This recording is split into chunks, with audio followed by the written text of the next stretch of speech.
Room number 307। मत मुड़कर देखना।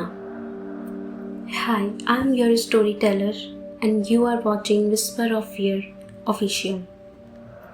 रात के 10:19 बज रहे थे और उस वक्त मुझे समझ आ गया था कि मैं उस कमरे में अकेली नहीं हूँ। मेरा नाम अनन्या है। मैं दिल्ली में एक पुराने रेंटेड फ्लैट में रहती थी। जब मैं वहाँ शिफ्ट हुई सब नॉर्मल लगा। थोड़ी पुरानी बिल्डिंग थी, दीवारों से पेंट उतरा हुआ, कॉरिडोर्स में हल्की सी सीलन की स्मेल, लेकिन रेंट सस्ता था। मुझे फ्लैट नंबर 307 मिला, 3rd फ्लोर का मिड रूम। पहली रात सब ठीक था।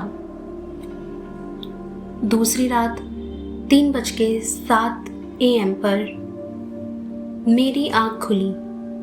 मुझे लगा किसी ने मेरे कान के पास धीरे से फुसफुसाया, मुड़कर मत देखना। मैं झटके से उठ बैठी। रूम में अंधेरा था, फैन धीरे धीरे घूम रहा था। मैंने सोचा सपना होगा।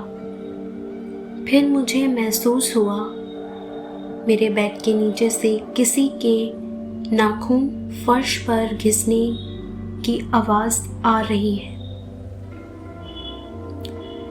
मेरा गला सूख गया।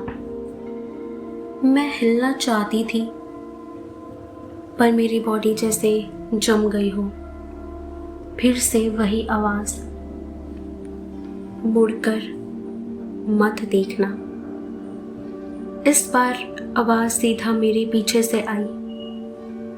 मैंने हिम्मत करके लाइट ऑन कर दी। रूम खाली था। सुबह मैं नीचे केयरटेकर आंटी के पास गई। उनका चेहरा पीला पड़ गया जब मैंने टाइम बताया, 3:07।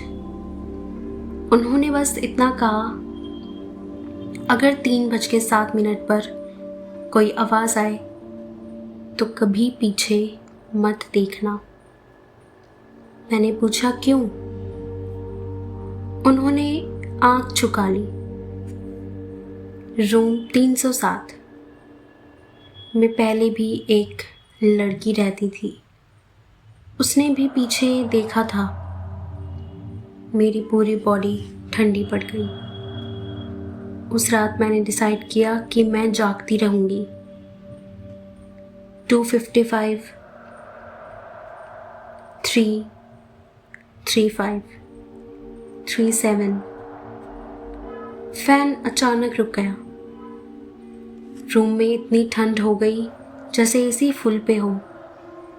और फिर मेरा बेड धीरे से नीचे की तरफ दबने लगा, जैसे कोई भारी चीज उसके नीचे घुस रही हो।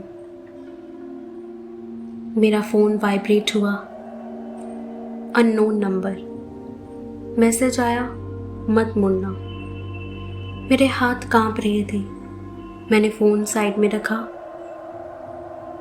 आंखों के कोने से मुझे लगा कि कबर्ड के मिरर में कोई शैडो हिली हो,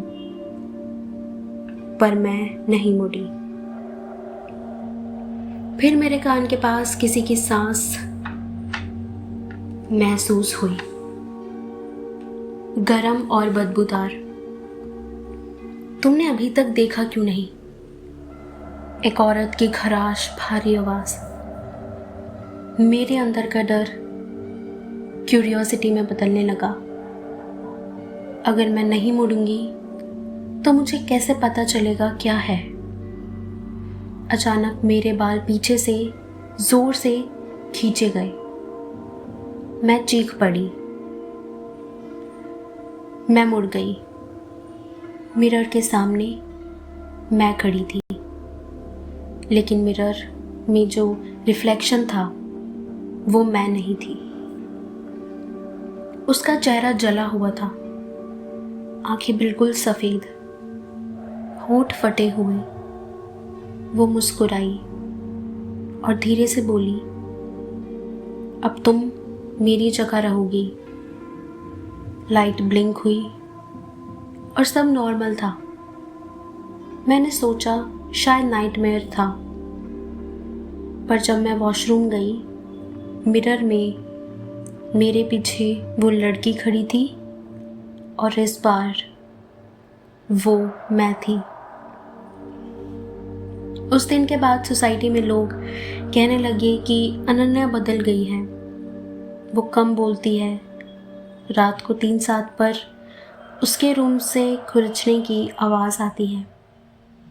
और सबसे अजीब बात, रूम नंबर 307 अब खाली है, क्योंकि जो लड़की वहाँ रहती थी वो अब मिरर के अंदर है, और जो बाहर घूम रही है वो मैं नहीं हूँ।